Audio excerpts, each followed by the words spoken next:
Hello friends, क्रिया शारीर 2023 का जो फर्स्ट पार्ट हमने सॉल्व करना शुरू किया था उसमें मैंने आपको फर्स्ट लेक्चर में 1 से लेके 20 तक एमसीक्यू करा दिए हैं। सेकंड लेक्चर में हमने उसके लघु उत्तरीय प्रश्न किए थे। उनमें से हमने 5 क्वेश्चन कंप्लीट कर लिए थे।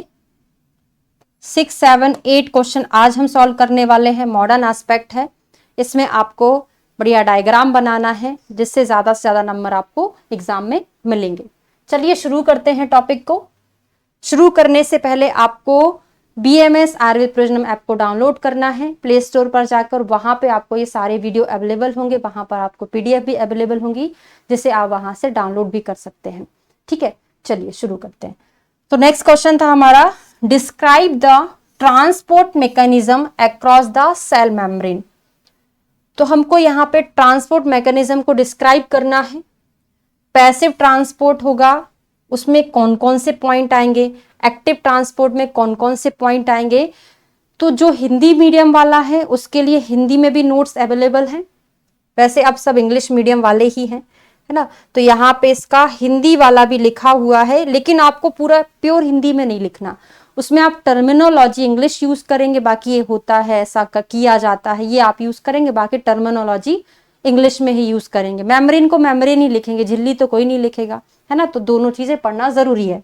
ठीक है, तो पहले मैं आपको डायग्राम तरीके से पढ़ाऊंगी, उसके बाद हम उसको डिटेल में रीड कर लेंगे, समझ में ही आ जाएगा। ठीक है, चलिए शुरू करेंगे।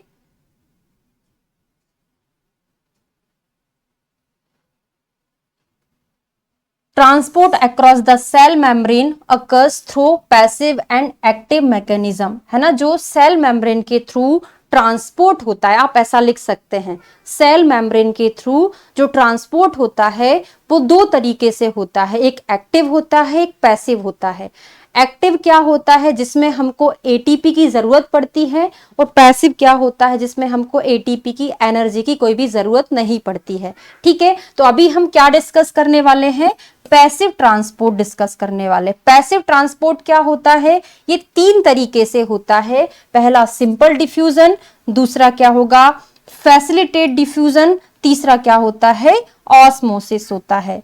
तो सिंपल डिफ्यूजन क्या होता है, सिंपल डिफ्यूजन क्या है, where small uncharged molecule like oxygen and carbon dioxide move down their concentration gradient across the membrane. यहां पर ओनली मेम्ब्रेन का नाम दिया है, सेमी परमिएबल मेम्ब्रेन, अर्ध पारदर्शक झिल्ली नहीं है, वो कहाँ होती है ऑस्मोसिस में होती है। यहाँ पे क्या होता है सिंपल डिफ्यूजन में, ऐसा डिफ्यूजन जिसमें कोई स्मॉल, जिसमें कोई चार्ज नहीं है, ऐसा मॉलिक्यूल जैसे ऑक्सीजन हो गया, कार्बन डाइऑक्साइड हो गया, ये अपने कंसंट्रेशन के अगेंस्ट मूव करते हैं, high concentration to low concentration move करते हैं, वो होता है सिंपल डिफ्यूजन। यहां पर इनको किसी कैरियर की जरूरत नहीं पड़ती, किसी भी प्रोटीन की जरूरत नहीं पड़ती कि इनको इस साइड से उस साइड ले जाने में कोई प्रोटीन लगे। यहां पर प्रोटीन का कुछ लेना देना ही नहीं है। डायग्राम में दिख रहा होगा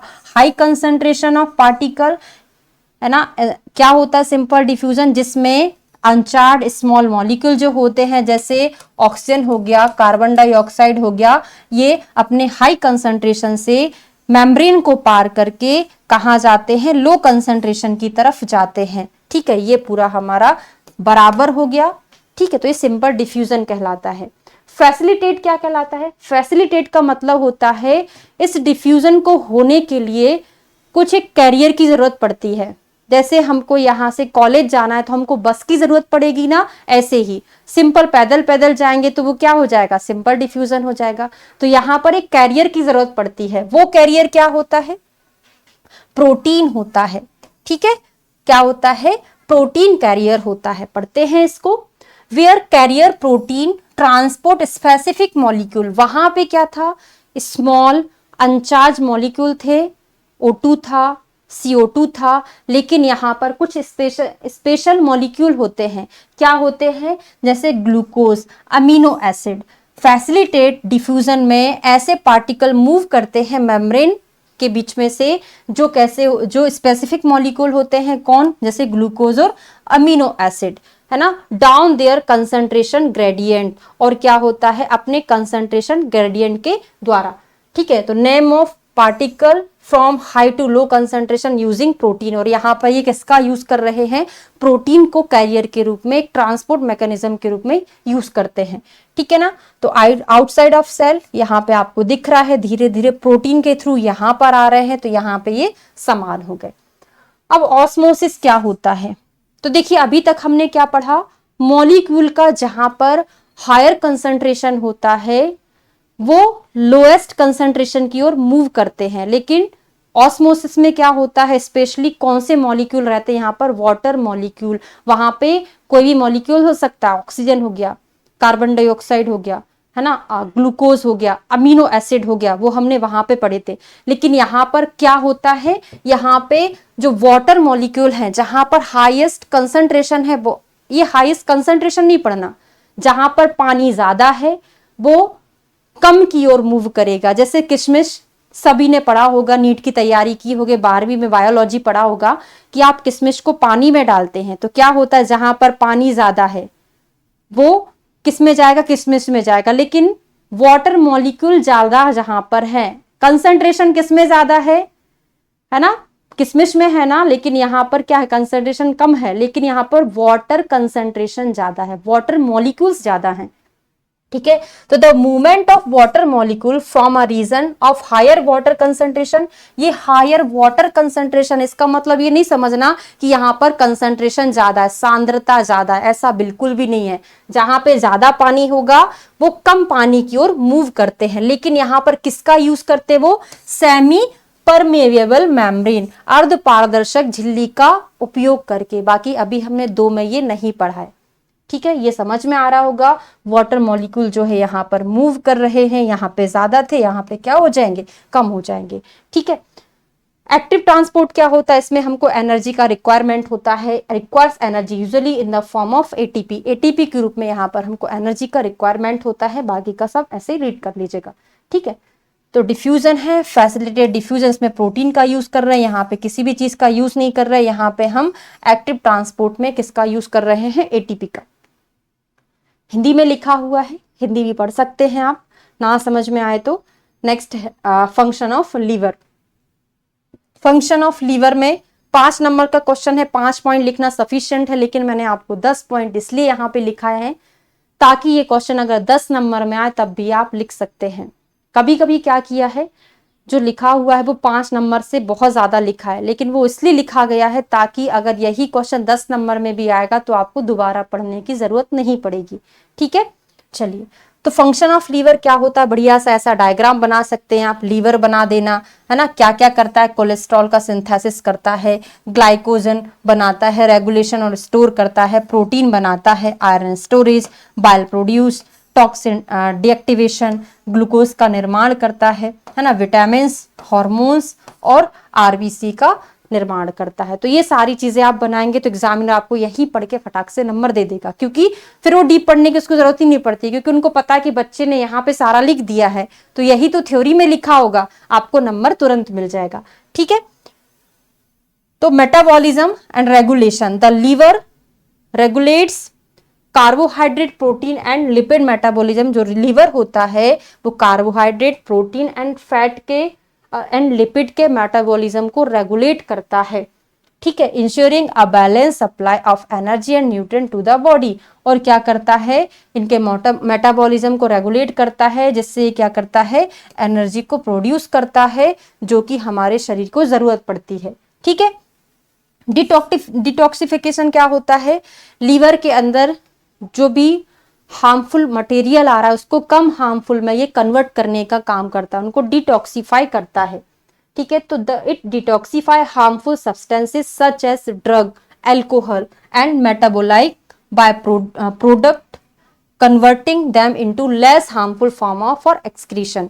ठीक है, बाइल प्रोडक्शन करता है, the liver produce bile which aids in digestion, जो कि क्या करता है, डाइजेशन के लिए हमको बहुत जरूरी पड़ता है। इमल्सिफाई फैट, फैट का एमल्सिफिकेशन करता है and helping in their absorption in the intestine. और इससे क्या होता है, इमल्सिफाई करने के बाद ये क्या होता है, इंटेस्टाइन में आसानी से एब्जॉर्ब भी हो जाती है। ठीक है, storage and nutrients, it store glycogen, ये ग्लाइकोजन को स्टोर करता है। जब हमारे शरीर को जरूरत पड़ती है एनर्जी की तो ग्लाइकोजन को ग्लूकोज में कन्वर्ट करता है, जो हमारी बॉडी के लिए जरूरी पड़ता है। ठीक है, vitamin A, D, E and के एंड B12, आपको पता है प्री पीजी में अब तैयारी करते हैं कि लीवर में कौन कौन से विटामिन का स्टोर होता है। ठीक है, and minerals for release into the blood stream as needed, जब ही हमको आवश्यकता पड़ती है तो लीवर इनको ब्लड स्ट्रीम में क्या करता है, रिलीज करता है। Blood regulation, the liver regulate blood composition by removing excess glucose, जो लीवर होता है ब्लड को रेगुलेट करता है ना, ब्लड में जो एक्सेसिव ग्लूकोज या कोई भी कंपोजिशन है उस चीज को रेगुलेट करने का काम करता है ना। सिंथेसाइजिंग प्रोटीन, प्रोटीन को बनाता है, albumin, clotting factor and maintaining balance of hormones and cholesterol. Immune function, it play a crucial role in the immune system by removing bacteria and toxins from the blood stream and producing immune factor. क्या होता है, liver जो होता है, जो immune system है उसके लिए इम्यूनिटी प्रदान कर रहा है। कैसे कर रहा है, क्योंकि जो एक्सिस में जो बैक्टीरिया हैं, टॉक्सिन्स हैं, उनको क्या करता है, उनको ब्लड स्ट्रीम से रिमूव करने का काम करता है। सिंथेसिस ऑफ प्रोटीन, प्रोटीन बनाने का काम करता है। The liver synthesize protein essential for blood, जो कि ब्लड के लिए जरूरत होती है, जैसे fibrinogen. Storage of blood, blood का स्टोर करता है, जब हमारे शरीर को आवश्यकता पड़ती है यहाँ से ज्यादा पंपिंग हो जाती है। ठीक है, तो which can we release into circulation when we need it. Regulation of hormone, hormone का रेगुलेशन करता है। Metabolize and regulate hormone such as insulin, cortisol and thyroid hormone affecting various metabolic process. Regeneration, regeneration capacity होती है। The liver has a remarkable ability to regenerate, है ना। क्या होता है, कभी कभी अल्कोहल ज्यादा इंटेक करने से लीवर में सिरोसिस शुरू हो जाता है, लेकिन जैसे आप अल्कोहल स्टॉप करते हैं वो रीजनरेट हो जाता है, तो इसमें ये कैपेबिलिटी होती है। ठीक है, तो ये लीवर के फंक्शन हो गए। आप 5 भी लिखेंगे, पूरा 5 नंबर मिलेगा, हिंदी में लिखा हुआ है। नेक्स्ट क्वेश्चन है हमारा, ये भी हो गया classification of function of neuron and nerve. तो यहाँ पे न्यूरॉन एंड नर्व को मैं डिटेल में पढ़ाने वाली हूँ। 15 नंबर में भी आएगा तब भी आपका काम चल जाएगा, लेकिन 15 में नहीं आता, अब 10 में आता है। 5 के हिसाब से बहुत ज्यादा है, आप इसको शॉर्ट करके लिख सकते हैं, लेकिन अभी मैं इसको डिटेल में पढ़ा दे रही हूँ। जब भी आगे कोई ये टॉपिक आएगा तो मैं बता दूंगी कि मैंने 2023 में इसको पढ़ा दिया है। ठीक है, तो आप यहाँ से इसको कंप्लीट कर लेना। ठीक है, तो सबसे पहले क्या है, classification and function of neuron. तो सबसे पहले हम न्यूरॉन के बारे में पढ़ेंगे, पहले क्लासिफिकेशन पढ़ेंगे, फिर फंक्शन पढ़ेंगे, फिर नर्व फाइबर का क्लासिफिकेशन पढ़ेंगे, फिर उसका फंक्शन पढ़ेंगे। ठीक है, तो न्यूरॉन क्या होता है पहले हम देखते हैं। देखिए, ये न्यूरॉन की एनाटमी है। यहाँ पे क्या होता है, ये जो पार्ट होता है पतला सा, ये एक्सॉन कहलाता है।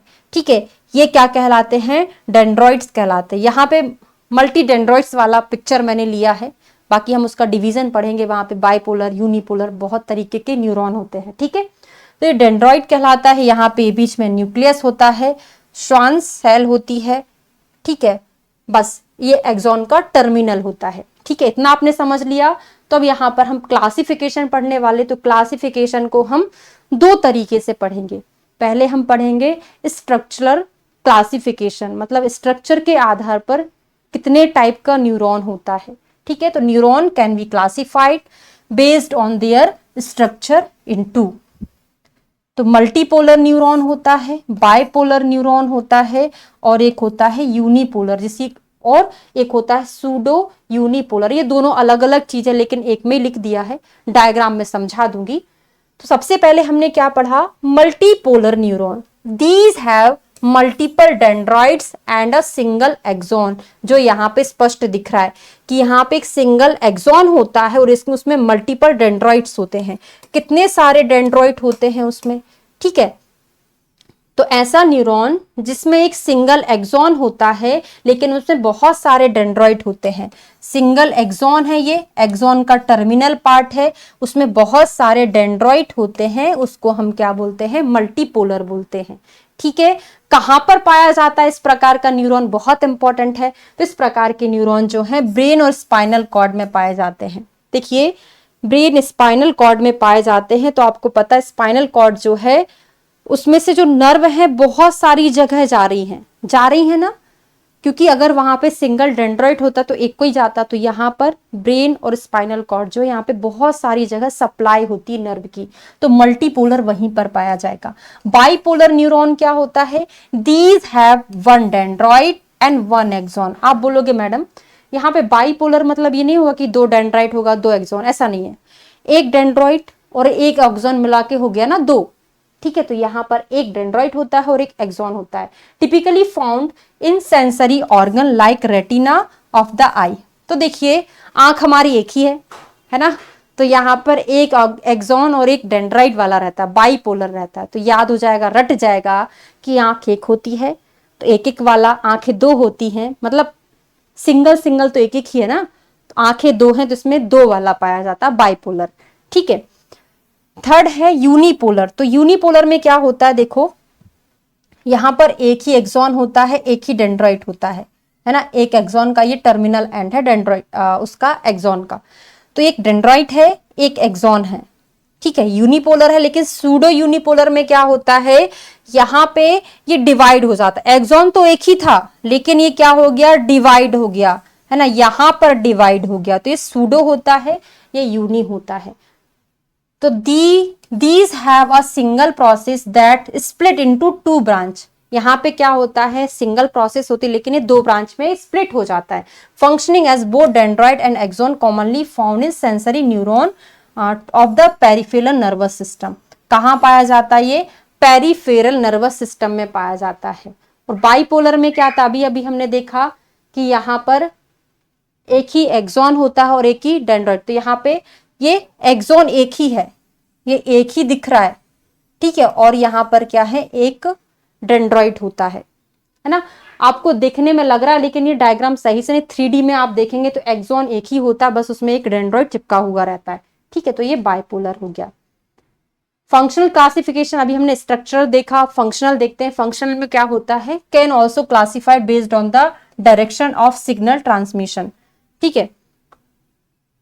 तो यहाँ पे आप देखेंगे पहले सेंसरी न्यूरॉन होता है, मोटर न्यूरॉन होता है और एक इंटर न्यूरॉन होता है। तो सेंसरी न्यूरॉन क्या होता है, सेंसरी न्यूरॉन वह न्यूरॉन होता है जो क्या करता है, डेंड्राइट से सेंसेशन ले जाके डायरेक्शन ऑफ कंडक्शन कहाँ तक ले जाता है, सेल बॉडी तक ले जाता है, वो क्या हो जाएगा, सेंसरी, ठीक है। मोटर न्यूरॉन क्या होगा, जो यहाँ पे क्या बोलते हैं, सेल बॉडी से कहाँ ले जा रहा है, डेंड्राइट तक ले जा रहा है, वो क्या कहलाता है, मोटर रिस्पॉन्स है, मोटर न्यूरॉन होता है, ठीक है। हिंदी पढ़ेंगे समझ में आ जाएगा, sorry English. Sensory neuron, afferent neuron transmit signal from sensory organ, sensory organ जैसे स्किन, आई, ईयर, हमने जो देखा, हमने जो महसूस किया, उससे जो इंफॉर्मेशन है वो कहाँ ले जा रहा है, हमारे सेंट्रल नर्वस सिस्टम तक ले जा रहा है, उसको हम सेंसरी बोलते हैं। मोटर किसको बोलते हैं, जो सिग्नल ट्रांसमिट करता है, transmit signal from the central nervous system to nucleus and glands, कहां पर, सॉरी मसल्स और ग्लैंड को दे रहा है, जो क्या करते हैं, कंट्रोलिंग मूवमेंट एंड सिक्रेशन, है ना, मूवमेंट को कंट्रोल करता है। जैसे हमारे ब्रेन ने बोला कि आपको दूर देखना है तो हम दूर देखने लगते हैं, पास देखना है तो पास देखने लगते हैं, ये क्या कहलाता है, मोटर न्यूरॉन कहलाता है। इंटर न्यूरॉन्स क्या होता है, found exclusively in the central nervous system, these connect sensory and motor neuron, जो क्या करता है, दोनों चीजों को कंट्रोल करता है, इंटरग्रेटिंग एंड इंटरप्रिटेटिंग इंफॉर्मेशन, इंफॉर्मेशन को इंटरग्रेट करता है और उसको इंटरप्रिटेशन भी करता है।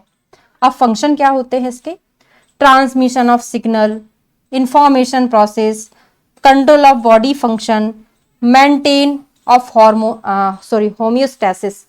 तो क्या है, transmission of signal, neuron receive, integrate, transmit electrical and chemical signal and response to stimuli. Information क्या होता है, neuron process and interpreted sensory information allowing for perception, cognition and decision making. Control क्या होता है, मोटर न्यूरॉन जो होता है, motor sensation जाता है, वो हमारी वॉलंटरी इनवॉलंटरी मसल्स को कंट्रोल करता है, इस प्रकार से कंट्रोलिंग करता है।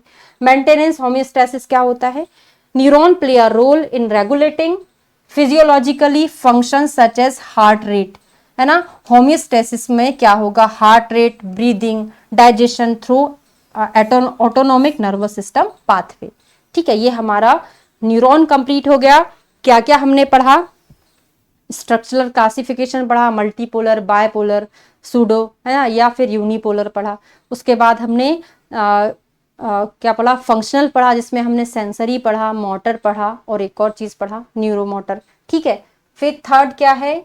उनका फंक्शन पढ़ा। अब हम पढ़ने वाले हैं नर्व फाइबर। इनका क्लासिफिकेशन क्या होता है? 3 प्रकार के होते हैं, ए फाइबर, बी फाइबर और सी फाइबर। जो ए फाइबर होते हैं वो कुछ और टाइप के भी होते हैं, है ना, सोमैटिक मोटर, प्रोपियो रिसेप्शन। जो अल्फा वाले, बीटा वाले क्या होते? टच हो, प्रेशर होता है। फिर मोटर एंड मसल सस्पेंडल होते हैं। फिर पेन, कोल्ड टच के लिए होते हैं। ठीक है। बी क्या होता है? प्री गैंग्लियोनिक सिंपैथेटिक होते हैं। सी क्या होते हैं? डॉर्सल रूट और सिंपैथेटिक वाले होते हैं। तो इस तरीके से अगर आप डायग्राम बनाएंगे पूरे के पूरे नंबर मिलेंगे। तो लार्जेस्ट डायमीटर फाइबर, ये जो होता है सबसे लार्जेस्ट डायमीटर फाइबर होता है, responsible for rapid transmission of sensory and motor signal. सब टाइप इंक्लूड ए अल्फा, ए बीटा, ए गामा वामा, जो भी है ना, ये 4 टाइप का होता है।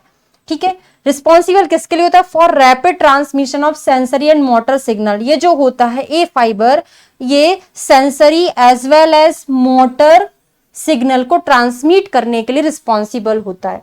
और बीटा फाइबर क्या होता है? मीडियम डायमीटर फाइबर, है ना। इसका जो डायमीटर होता है मीडियम होता है, जबकि ए का क्या होता है? लार्जेस्ट होता है। Primarily involve in transmitting autonomic signal. ये क्या करता है? ऑटोनॉमिक सिग्नल को ट्रांसमिट करने के लिए रिस्पॉन्सिबल होता है। ये क्या था? ये सेंसरी और मोटर दोनों को ट्रांसमिट करने के लिए रिस्पॉन्सिबल था। सी फाइबर क्या है? स्मॉलर डायमीटर फाइबर, सबसे छोटा होता है, रिस्पॉन्सिबल फॉर स्लो ट्रांसमिशन।